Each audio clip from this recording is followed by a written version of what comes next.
দক্ষিণেশ্বর মন্দিরটি 1855 সালের 21শে মে রানী রাসমণি কর্তৃক প্রতিষ্ঠিত হয়েছিল, যেখানে দেবী কালীকে ভবতারিণী নামে পুজো করা হয়।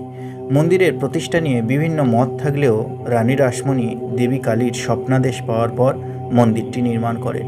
মন্দিরটি রামকৃষ্ণ পরমহংসদেবের সাধন ও ত্যাগের জন্য বিখ্যাত। কথিত আছে যে রানী রাসমণি দেবী কালীর স্বপ্নাদেশ পেয়ে এই মন্দিরটি নির্মাণের সিদ্ধান্ত নেন। এখানে দেবী কালীকে ভবতারিণী নামে পুজো করা হয়। ঊনবিংশ শতাব্দীর বিশিষ্ট যোগী এবং সাধক রামকৃষ্ণ পরমহংস এই মন্দিরে সাধনা করতেন, যা মন্দিরকে আধ্যাত্মিক আরও প্রসিদ্ধ করে তোলে। মন্দিরের কাছে রামকৃষ্ণ পরমহংসদেবের থাকার কুঠির ও অন্যান্য সাধনক্ষেত্রগুলি আজও বিদ্যমান, যা অনেক ভক্তের কাছে একটি পবিত্র স্থান।